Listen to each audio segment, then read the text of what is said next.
Madame, Mesdemoiselles, Messieurs, bonjour. Bienvenue ici à Gap, dans les Hautes-Alpes, à une centaine de kilomètres de Marseille, dans les montagnes, pour une émission consacrée à l'installation du nouvel évêque de Gap, qui n'est autre que Monseigneur Di Falco. Monseigneur Di Falco est un homme qui, durant des années, aura occupé le devant de la scène médiatique. C'est lui qui était le porte-parole, entre guillemets, de l'Église dans les médias. C'est lui qui répondait donc aux questions des journalistes, notamment dans les journaux télévisés des 20 heures. Cet homme a été ensuite attaqué cruellement, c'était il y a de cela 2 ans, avant que la justice finalement ne referme le dossier. Aujourd'hui, Monseigneur Di Falco est nommé nouvel évêque de Gap. Nous allons pendant près d'une heure faire connaissance encore mieux avec cet homme et vivre ces moments qui, dans la vie d'un prêtre, deviennent inoubliables.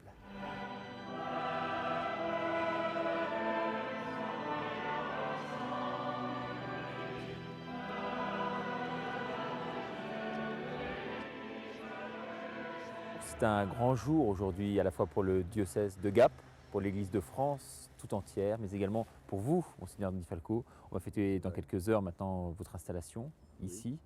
C'est bien sûr un événement considérable dans la vie d'un prêtre. C'est d'un évêque. d'abord un moment très émouvant puisque c'est un moment où on rencontre pour la première fois le peuple dont on est chargé. Et puis c'est un peu comme des épousailles puisque c'est le moment où l'évêque épouse, oui, l'église qui lui est confiée, la portion d'église qui lui est confiée. Alors comment se sont passées les fiançailles? Parce que vous êtes là déjà depuis quelques temps quand même. Disons, Prendre le pouls. puisqu'on garde ce vocabulaire, disons que les fiançailles se sont bien passées, parce que c'était des occasions de rencontres multiples. Pour le moment, je suis dans la position où j'écoute, où j'apprends à connaître les uns les autres, découvrir l'histoire du diocèse. Donc il faut toujours se mettre dans la tête que l'histoire ne commence pas avec votre arrivée. Il y a eu une longue histoire avant. Maintenant, nous allons continuer à l'écrire ensemble. Mais c'est important que je sache comment m'insérer dans cette histoire. Votre installation s'est faite relativement rapidement, parce que vous succédez donc à Monseigneur Lagrange qui lui-même a été malade, Oui. gravement malade. Ses forces ne lui permettaient plus d'assurer sa mission et donc il a demandé au Saint-Père de se retirer. Un an avant l'âge, puisque c'était à 75 ans qu'il aurait dû quitter le diocèse. Alors est-ce que vous pouvez en 2 mots nous parler du déroulement de cette journée là, qu'on va suivre à vos côtés, hein. Vous avez la gentillesse de nous accorder du temps. Donc le déroulement est à la fois simple et compliqué parce qu'il a fallu tout au long de la semaine préparer à la fois l'essentiel, c'est-à-dire la célébration liturgique, bien sûr,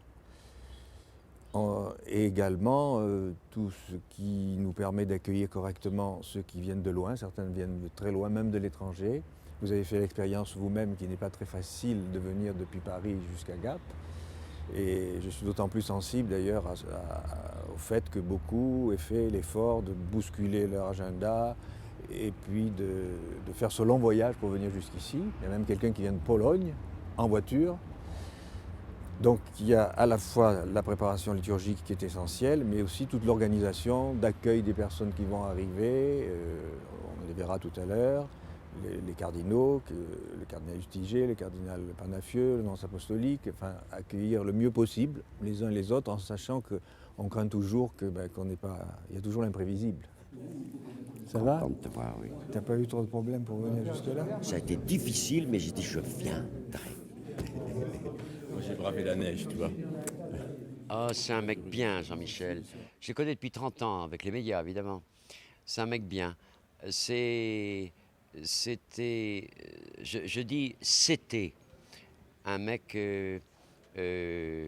comment dirais-je, assez sûr de lui, assez... Et puis l'épreuve qu'il a subie en fait un paquet de souffrances. Et je pense que Jean-Michel, tout lui réussissait, tout était super.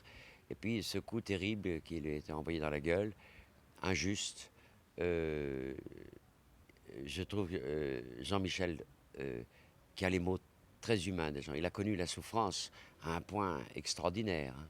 Voilà. Moi, je lui souhaite un bon épiscopat. Je connais bien Gap et le diocèse, puisque je vais souvent faire du ski ici, puis c'est à côté de ma ferme. Et c'était une joie pour moi d'être présent avec lui. J'ai essayé de l'aider pendant toutes ces années de calvaire, de souffrance, d'être à côté de lui, tout près, à travers souvent d'ailleurs son portable, mais pour lui dire que je l'aimais beaucoup et qu'il a vécu la 7e béatitude, et que cette 7e béatitude est difficile à avaler, mais que c'est dans la joie que la souffrance doit être vécue. Et je pense que c'est dans ce sens-là qu'il l'a vécu. Jean-Michel, salut. Ça va? Heureux Et de vraiment, venir moi aussi très content t'accompagner. que tu sois là. Avec Guy. Tu piques, hein? Comment je pique?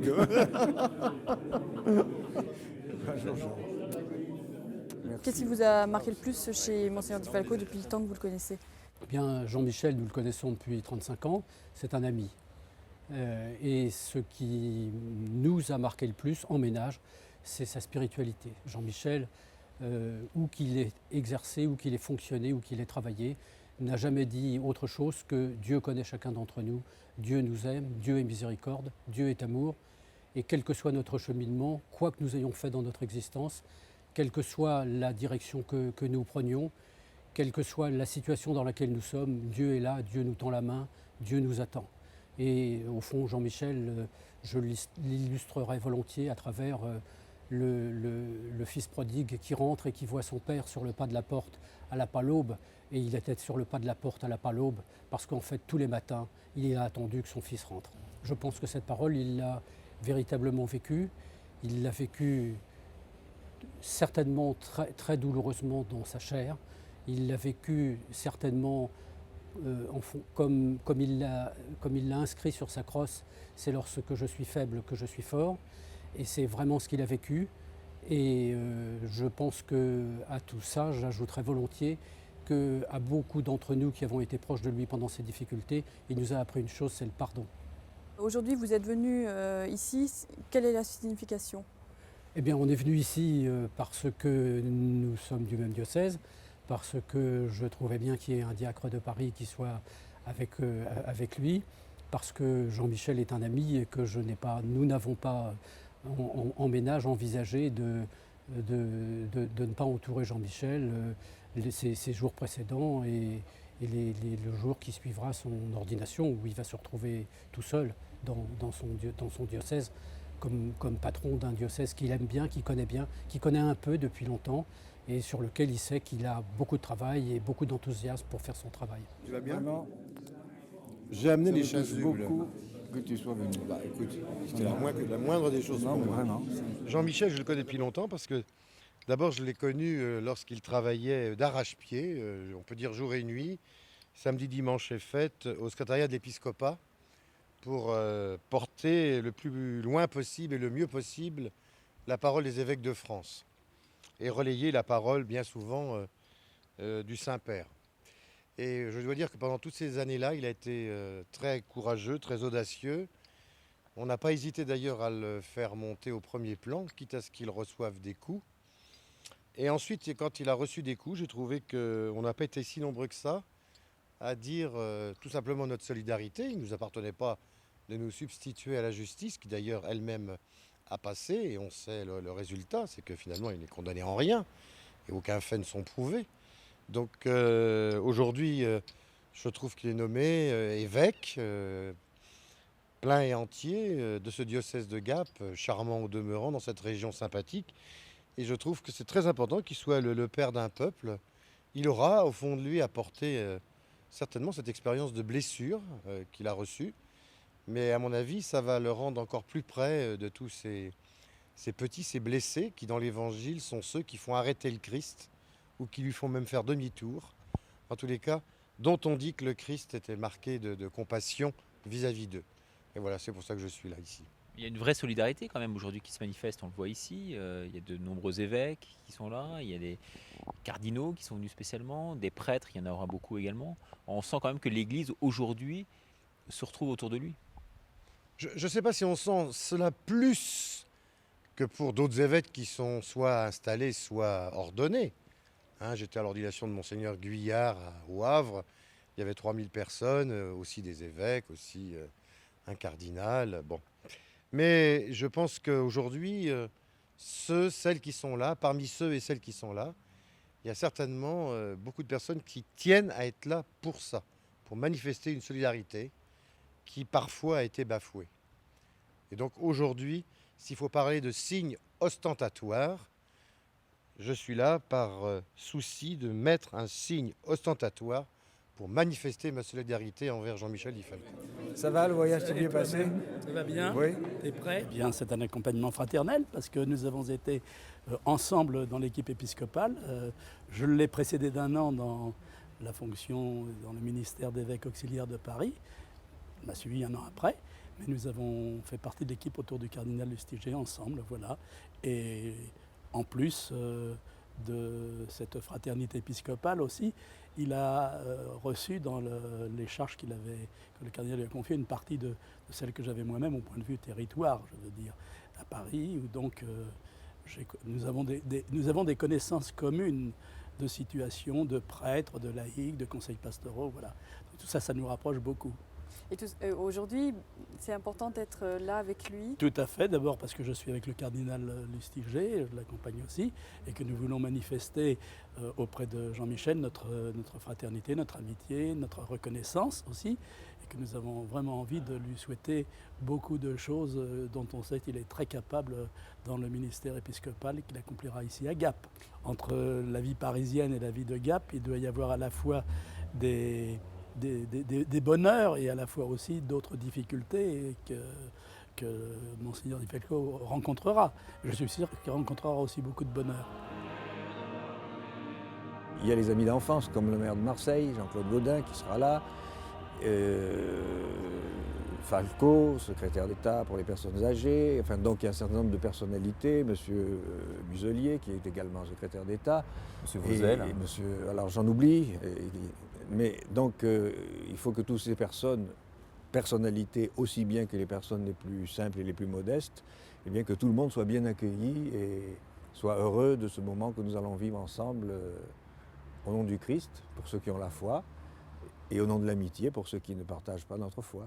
Et vous serez, dernier mot, très entouré par votre famille, j'imagine? Ah, bien sûr, oui, ma mère qui est très âgée, qui sort peu, a voulu absolument être là aussi. On vous suit alors. C'est une région que vous connaissiez bien, hein, parce que Bien, en étant de Marseille, vous veniez ici beaucoup. On va dire que je la connaissais bien, mais je suis venu souvent ici, étant enfant et adolescent, mais c'était pour des vacances. Vous êtes comme le pape, vous êtes un bon skieur? Aujourd'hui, il y a longtemps que je n'ai plus fait du ski, mais c'est ici que pour la première fois j'en ai fait, dans une des stations qui débutait à l'époque et qui maintenant est devenue une des grandes stations du département, qui est Vars. Nous venions de Marseille, il n'y avait pas d'autoroute, ça prenait beaucoup de temps, mais avec la paroisse dans laquelle j'étais, le prêtre qui animait notre groupe nous amenait ici pour faire du ski. C'est une zone très... Et beaucoup d'ailleurs, ouais. Un grand nombre de ses amis d'enfance seront là cet après-midi, avec le prêtre qui était à ce moment-là un jeune vicaire et qui maintenant va avoir 80 ans. Ah oui. Ah, vous attendez beaucoup de monde, je vois beaucoup de nombreux calices. Oui, je pense qu'il y aura pas mal de monde. Et bien sûr la présence de 2 cardinaux, et non des moindres. Ben oui, c'est vrai qu'ils me font l'amitié d'être là. Le cardinal Lustiger, j'ai été à ses côtés pendant 6 ans, et le cardinal Panafieux, qui est le métropolite, maintenant que nous avons créé des provinces, vous le savez, de cette région Provence, Alpes, Côte d'Azur et Corse. Pour vous, ça correspond quand même à un énorme changement, je dirais, vous qui étiez à Paris, très ancré dans le milieu de la communication, oui, et qui vous retrouvez un peu dépêché en province. C'est vrai que c'est un changement, mais en même temps, c'est pas quelque chose de totalement nouveau pour moi, parce que j'ai passé 3 ans au moment du séminaire dans le Vercors, en pleine montagne, donc j'ai appris à vivre à la montagne, notamment pendant l'hiver. Pour le reste, c'est vrai, c'est différent de Paris, bien sûr. C'est moins important au point de vue de la population. Le diocèse de Paris est beaucoup plus ramassé puisque c'est la ville de Paris, tandis qu'ici, il y a une superficie beaucoup plus importante et que les paroisses sont dispersées. Il y a, je crois, à Paris, à une près, 110 paroisses. Ici, il y en a 210, mais qui sont souvent de petites églises de village, donc qui ont été regroupées compte tenu du manque de prêtres. Donc c'est complètement différent. Je serai amené à circuler beaucoup plus à travers le département, alors qu'à Paris, les églises sont quand même plus proches les unes des autres. Mais c'est très bien, c'est une expérience nouvelle, une découverte nouvelle. Je pense que ce qu'on peut dire à un évêque qui arrive dans un diocèse, c'est de prêter une très grande attention d'abord aux prêtres. Alors je sais bien que l'Église n'est pas composée que de prêtres, tout le monde le sait. L'Église, c'est le peuple de Dieu. Mais il me semble que les prêtres, dans la situation où ils se trouvent aujourd'hui, parce qu'ils sont moins nombreux, parce qu'ils vieillissent, parce que certains ont une santé un petit peu délabrée aussi, vu le travail qu'ils ont à faire, eh bien, ils attendent d'un évêque qui arrive beaucoup d'attention, beaucoup de sympathie, beaucoup de soins, hein, et beaucoup de fraternité aussi. Nous allons vivre ensemble dans la même province avec beaucoup de joie, une province où nous avons besoin de retrouver un dynamisme missionnaire les uns et les autres pour qu'on puisse retrouver le souffle qui habitait la première communauté chrétienne, mais j'espère qu'il va nous habiter dans les années qui viennent les uns et les autres. On aura à travailler ensemble. En plus, le diocèse d'Avignon vient depuis très longtemps dans le diocèse de Gap, où nous avons plusieurs chalets de jeunes. Mais ce qui me semble extrêmement important, c'est de retrouver ce dynamisme missionnaire qui est vital. Alors est-ce qu'on peut dire que ces diocèses du Sud et de la Provence sont des diocèses très jeunes et très vivants ? Non, je crois qu'il faut regarder la vérité en face. On entre dans une période où on pourrait presque caractériser nos églises dans un état de léthargie et que par contre on voit naître partout des petits germes de vie et il est important de redynamiser toutes ces communautés. Et là je suis émerveillé depuis 1 an et demi en Avignon de voir un certain nombre de communautés nouvelles qui pensent venir s'installer, des communautés même plus anciennes qui vont arriver, et puis une grande communion diocésaine qu'on est en train de mettre sur pied tous ensemble. Quel message vous avez envie de dire à Monseigneur Di Falco par rapport à ce diocèse ? Eh bien, ensemble pour le service de l'Évangile et la vie. Écoutez, je crois qu'il a été accueilli fraternellement. Je crois que lorsque des évêques accueillent un frère évêque, ils l'accueillent fraternellement. Et je crois qu'il me semble que tout est fait pour l'aider aussi à trouver ses marques. Dans tout ça, c'est vrai que passer de Paris à Gap, c'est pas évident. Mais je crois que tout est fait, y compris par les évêques de la province, y compris aussi, je crois, par les prêtres du diocèse de Gap, pour l'aider à trouver sa place dans ce diocèse et être vraiment le pasteur selon le cœur de Dieu. J'ai été porte-parole pendant 8 ans. La durée compte, parce que ça permet d'établir des relations et des liens avec des personnes plus facilement que si on ne reste que 2 ans, 3 ans ou moins encore. De plus, il se trouve que pendant ces 8 années, un grand nombre d'événements ont marqué la vie de l'Église qui m'ont amené à intervenir assez fréquemment. Justement, parmi ces événements, vous pouvez en citer quelques-uns ? Je cite toujours 2 événements qui sont douloureux pour l'Église. C'est que les premières interventions en tant que porte-parole, je les ai faites au moment de la séparation de Monseigneur Lefebvre, au moment où il a ordonné les évêques, et donc qui a été en quelque sorte une rupture avec l'Église catholique. Et j'ai terminé ma mission 8 ans après avec les événements concernant Monseigneur Gaillot. Et ce sont des événements douloureux dans les 2 cas pour l'Église. Et entre les 2, eh bien, il y a eu une multitude d'événements, que ce soit, ça a été les périodes de sida, donc toutes les controverses sur les positions de l'Église concernant le sida, et puis je n'ai pas tout en mémoire. Mais c'est vrai qu'il faut quand même un certain charisme pour, comme ça, participer à tous ces journaux de 20 heures, comme vous avez pu le faire, être l'interlocuteur privilégié finalement des journalistes.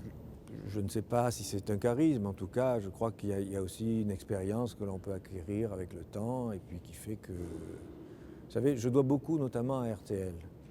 Je ne veux pas faire spécialement de publicité pour cette station, mais je dois beaucoup parce que j'ai été 5 ans chroniqueur religieux à RTL. Et quand je suis arrivé, je n'avais pas une grande expérience de la radio.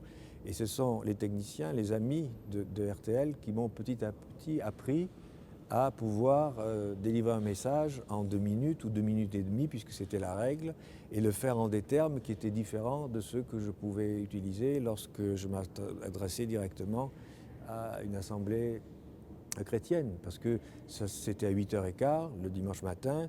À 8h15, il y en a qui sont encore dans leur lit, d'autres qui prennent leur douche, d'autres qui sont en train de déjeuner, des croyants, des incroyants, la multitude de personnes qui écoutent la radio à ces heures-là. Et donc, c'est eux qui m'ont aidé, qui m'ont formé, en quelque sorte. Et je pense que ça m'a aidé ensuite dans ma fonction de porte-parole. Alors on va continuer avec vous cette belle visite. Alors on retrouve même pratiquement des souvenirs personnels ici. Ce n'est pas vraiment des souvenirs personnels, c'est une tradition que certains évêques suivent ou d'autres pas, d'avoir un blason. Voilà. Alors moi j'ai voulu suivre cette tradition, d'autant plus que quand je suis arrivé ici, on me l'a demandé. C'était moins nécessaire à Paris puisque j'étais évêque auxiliaire, et donc il y avait l'archevêque de Paris.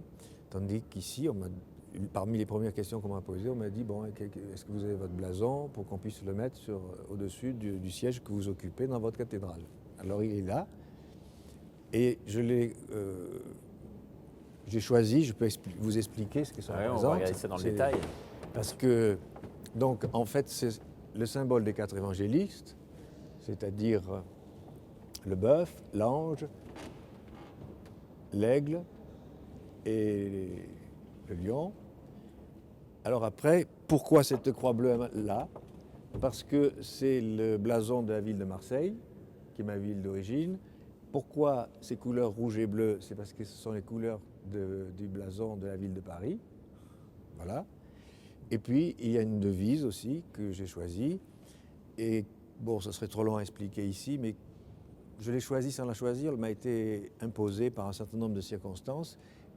C'est une phrase des Corinthiens, de saint Paul, qui dit « Lorsque je suis faible, c'est alors que je suis fort ». Autrement dit, lorsque je me dépouille de moi-même, c'est alors que je suis prêt à accueillir la force de Dieu.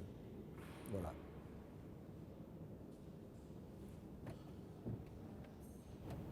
C'est dans la faiblesse que la puissance se réalise. Plus on se dépouille de soi-même, et plus on laisse place à Dieu en nous. Et donc c'est sa force à lui qui prend la place de nos faiblesses et de notre faiblesse. Il y en a un qu'on enlève, ce sera lequel? Ce sera celui de l'extrême droite. Oui. Voilà, et puis après les trois, ils sont là. Pour les décaler un tout petit peu une fois que c'est... Et là, ça vous permet de passer derrière, il n'y a pas de problème? Oui. Non, c'est très bien. Enfin, il y aura quelques petites bricoles qui n'iront pas. Ah non, mais écoutez, on ne peut pas prévoir l'imprévisible. Oui. Et ça m'a jamais gêné. Sur le déroulement de la cérémonie, vous allez faire toute une procession, c'est ça au début? Et vous allez venir ici? Le déroulement de la célébration, c'est d'abord que le nouvel évêque est accueilli par l'archevêque métropolitain, c'est-à-dire le responsable de la province. C'est lui qui l'accueille à l'entrée de l'église, qui le fait entrer dans l'église, qui le conduit ici devant le Saint-Sacrement pour un temps de prière, et ensuite l'amène dans le chœur, et le nonce apostolique le conduit à la cathèdre, qui a donné le nom cathédrale, puisque la cathédrale est l'église de l'évêque. Voilà. On vous a vu à Lourdes il y a à peu près un mois. On a l'impression que le paysage des évêques en France est en train de changer singulièrement. C'est votre impression?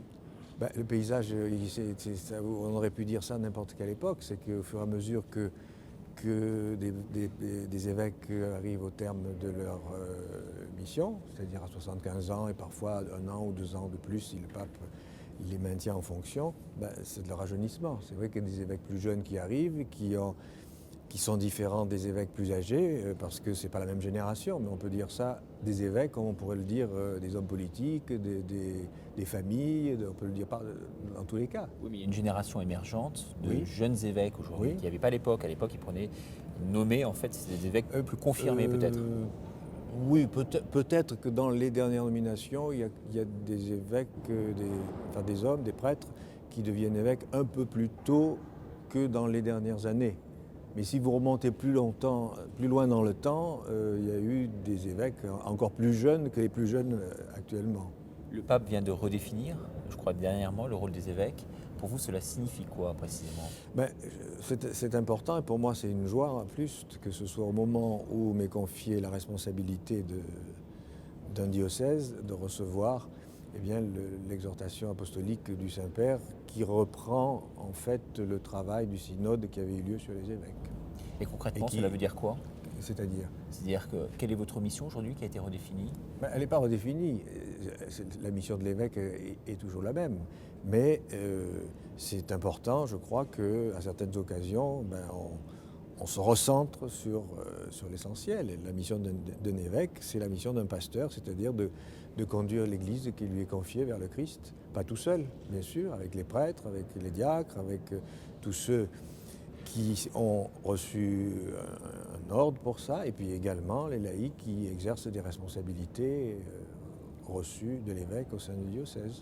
Aujourd'hui, on voit qu'il y a un courant ambiant qui évoque énormément la laïcité d'un côté, la sécularisation de l'autre. Est-ce que vous avez l'impression que l'Église de France aujourd'hui, va dans le bon sens? Ben, moi, de toute façon, vous écouterez mon homélie. Si vous êtes attentif, vous verrez ce que je dis à demi-voix sur cette question. Je pense qu'il y a tout un courant qui voudrait que tout ce qui concerne la foi, ce soit du domaine privé. Et je pense que c'est une erreur, que ça ne peut pas être le cas. La dimension religieuse, qu'il s'agisse d'ailleurs du christianisme, du catholicisme, comme des autres religions, a aussi une dimension sociale, à sa place dans la société. Donc on ne pratique pas sa foi en catimini, en secret, caché. C'est parce que le fait même d'avoir la foi a des conséquences sur la vie sociale, ne serait-ce que par le comportement que devraient avoir ou qu'ont un certain nombre de chrétiens, en ce qui concerne les chrétiens ou d'autres religions. Donc vouloir établir une espèce de frontière entre ce qui est public et puis tout ce qui concernerait le religieux devrait être dans le domaine privé, l'Église ne peut pas et n'acceptera pas ça. Ça ne veut pas dire qu'elle va se mêler des affaires de l'État. Mais en revanche, au nom même de la foi et au nom même de l'Évangile, c'est son devoir que de faire entendre sa voix, souvent la voix de ceux qui parler au nom de ceux qui n'ont pas la possibilité de le faire, et puis aussi de dire, eh bien, nous approchons par exemple des élections, ce n'est pas le rôle de l'Église de dire il faut voter pour celui-ci, pour celui-là. En revanche, c'est la mission de l'Église de dire aux citoyens, compte tenu de votre foi, confrontez votre foi à tel ou tel programme politique et voyez s'il y a une cohérence ou pas. Ensuite, vous ferez votre choix.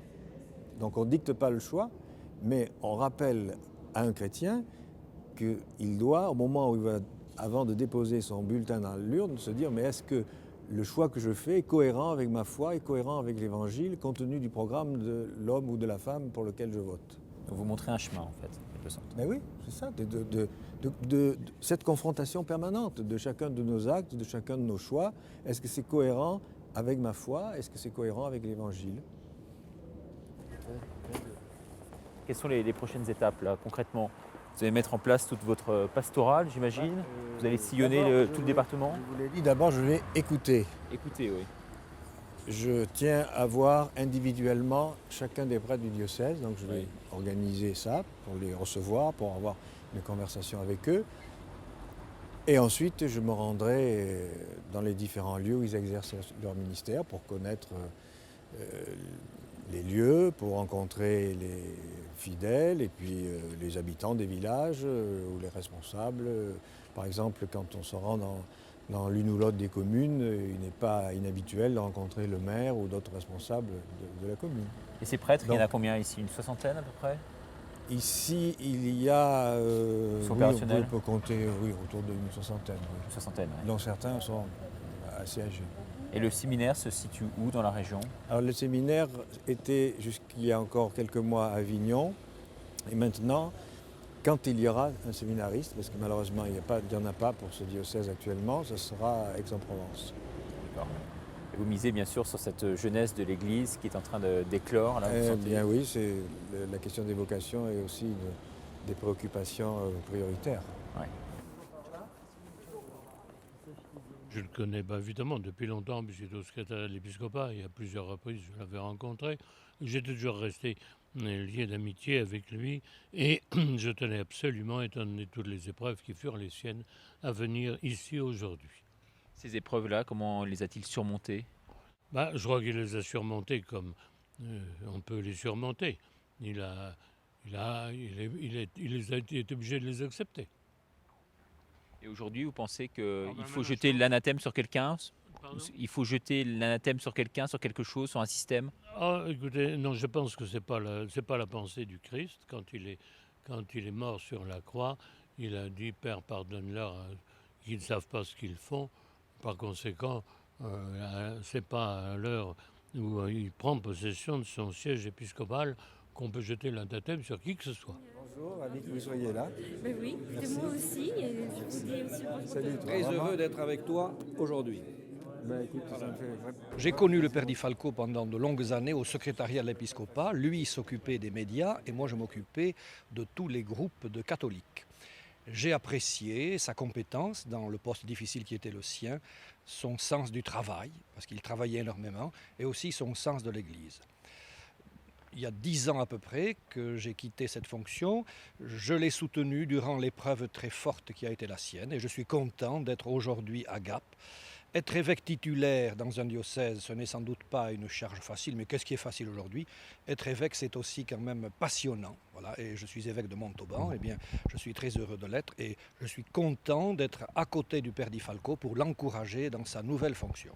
Après vous, il a besoin d'encouragement, vu son parcours et ces dernières années si difficiles qu'il a dû endurer? C'est un homme qui a quand même une grande force intérieure, mais il est normal que des amis se manifestent lors des grandes étapes de la vie. Et lorsqu'un évêque prend possession de sa cathédrale, c'est normal que d'autres évêques y soient. Et je suis venu donc très volontiers pour cela. Est-ce que vous pensez qu'un homme d'église arrive à mieux surmonter ces passes difficiles de l'existence? Est-ce que vous avez une force en vous qui vous permet justement précisément d'aller au-delà de tout ce qu'on peut vivre et endurer?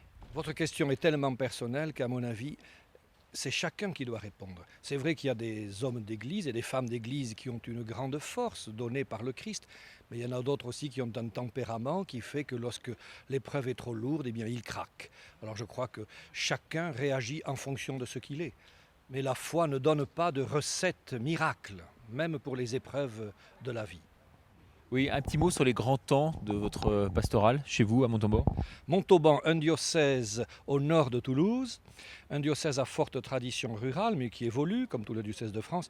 Nous essayons de développer les équipes pastorales, c'est-à-dire que nous n'avons pas envisagé un remodelage des paroisses, elles sont conservées, mais dans chaque paroisse ou dans chaque secteur, il y a désormais, ou bientôt, une équipe de laïcs, entre 5 et 10. Et ainsi, nous essayons de constituer un tissu chrétien.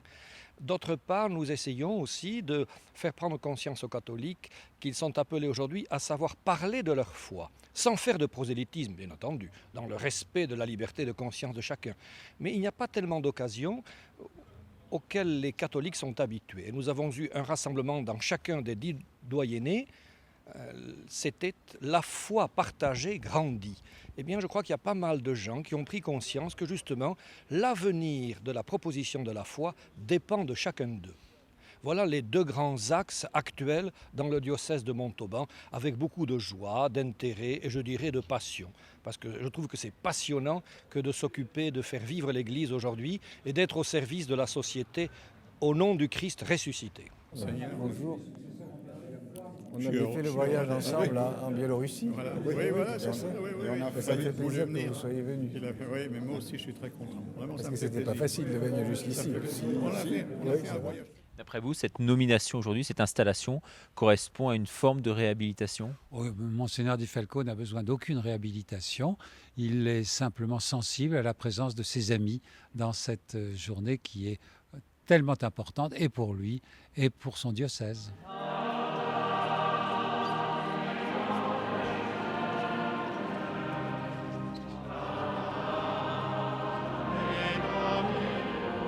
Éminence, un petit mot sur l'installation de Monseigneur Di Falco. C'est bien sûr un grand jour pour toute l'Église de France.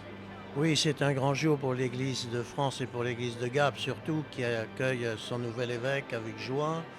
Après avoir connu avec Monseigneur Lagrange un temps de réflexion, d'évangélisation.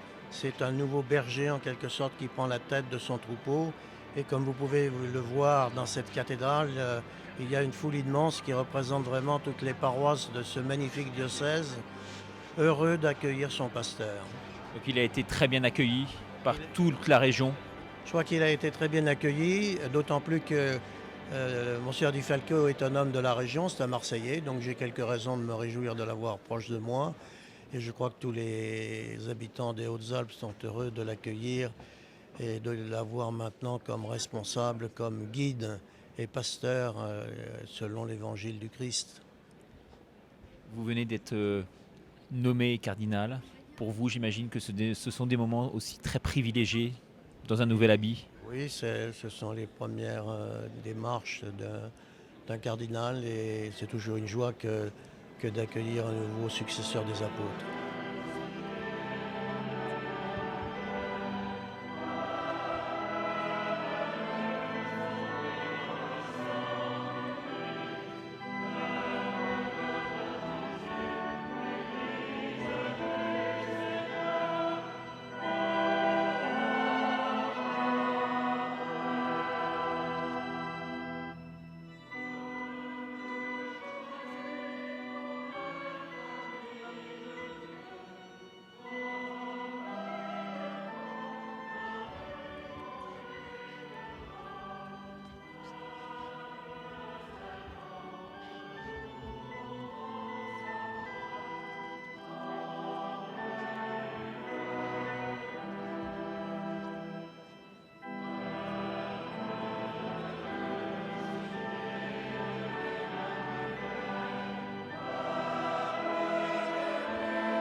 Bien sûr, tout le gratin du monde politique local est venu participer à cette cérémonie, une cérémonie très importante pour le diocèse et pour toute la région, une cérémonie qui se voulait également un moment fort de soutien à cet homme que l'on a su très attaqué.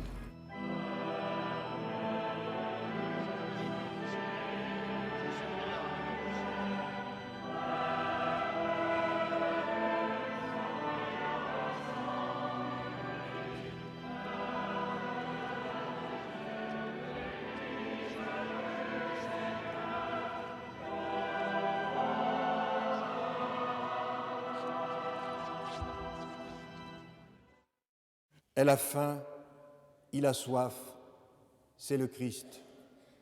Il porte des guenilles, c'est le Christ. Il est étranger, c'est le Christ. Il est sans papier, c'est le Christ. Il est détenu, c'est le Christ. Elle agonise sur un lit d'hôpital, c'est le Christ. Il est sale, il sent mauvais, il mendie, c'est le Christ. Il est torturé à mort, c'est le Christ. Elle se drogue, c'est le Christ. Elle ne veut plus vivre, c'est le Christ. Comment reconnaître le visage défiguré du Christ chez chacune de ces personnes? Et cependant, il nous appelle, comme il l'a fait lui-même, à aller vers elle. Il n'a pas craint d'approcher le lépreux, En le guérissant, il lui a permis de retrouver sa dignité et sa place parmi les hommes.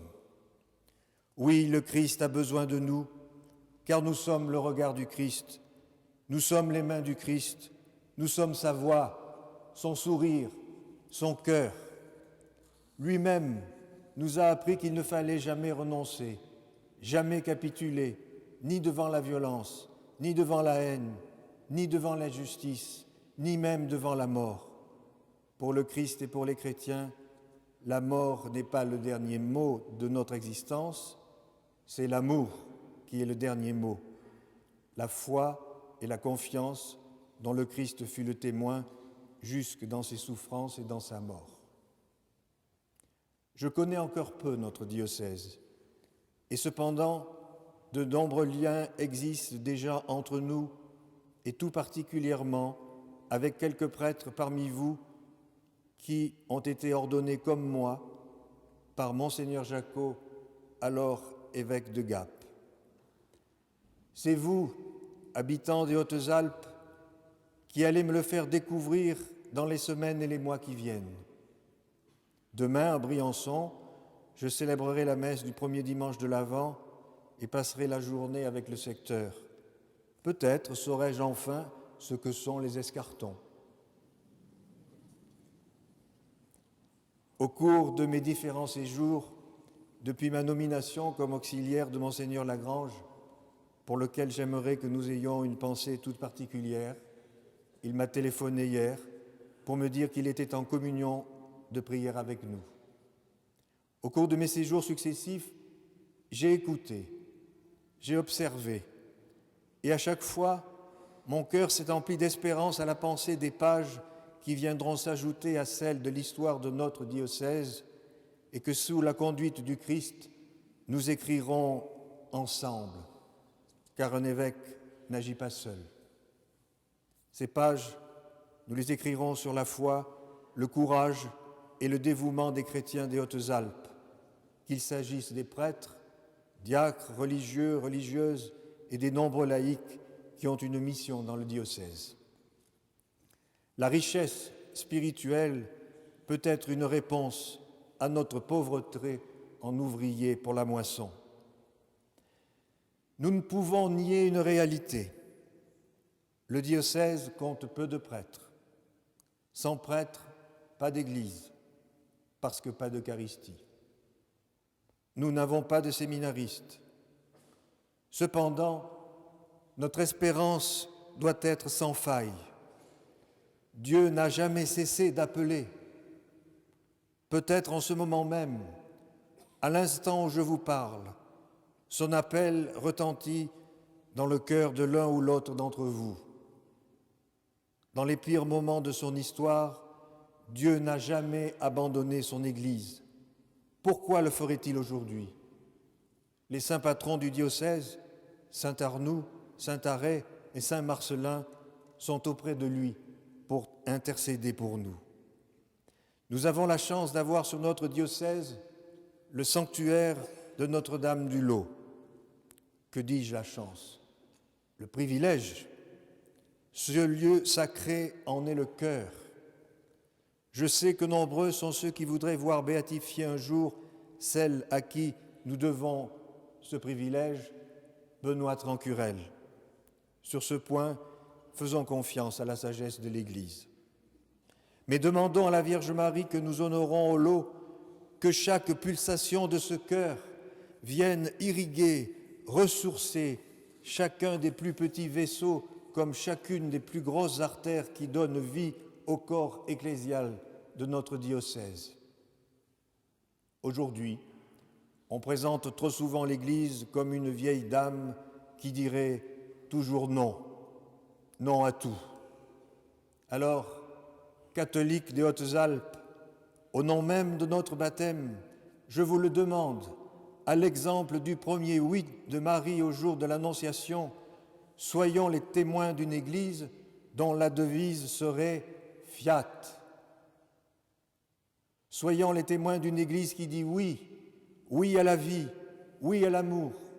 Une Église qui, par les sacrements et tout particulièrement l'Eucharistie, nous donne la force de dire oui à notre vocation d'hommes et de femmes. Oui, nous aimons ce monde. Oui, nous voulons être acteurs à part entière de la société dans laquelle nous vivons. Être catholique ne signifie pas être citoyen de seconde catégorie. Oui, nous voulons, comme nous y invite le pape Jean-Paul II, construire la civilisation de l'amour. Alors, si Dieu le veut, nous pourrons accomplir ce miracle dont parle Georges Bernanos dans le journal d'un curé de campagne, le miracle de nos mains vides. Voilà, je suis ici avec un fidèle diocésain alors que la cérémonie se poursuit et que l'on vient de voir une procession importante. Vous pouvez nous en parler? Alors c'était une procession où il y avait aussi bien des jeunes que des adultes qui présentaient un petit peu tout ce qui se fait dans ce diocèse, dans ce département. Donc le tourisme qui est une des activités principales et également l'agriculture. Donc ils ont apporté à Monseigneur Di Falco une paire de skis, une planche à voile et puis des fruits du pays, des fromages du pays.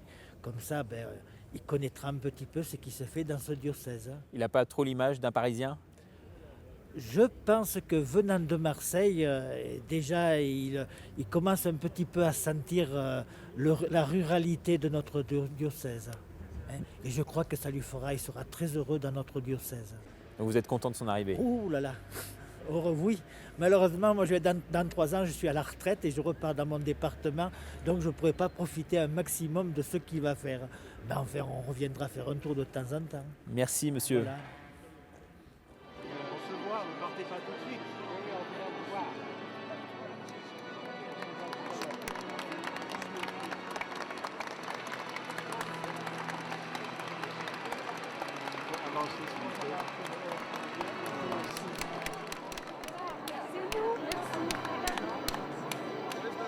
Mais vous savez, c'est toujours difficile de faire part de ses impressions, de ses sentiments tout de suite après. J'ai été très heureux de retrouver beaucoup d'amis, de la ferveur de l'Assemblée. Enfin, les raisons de joie sont nombreuses, il serait long d'écrire, avec beaucoup d'émotions, bien sûr.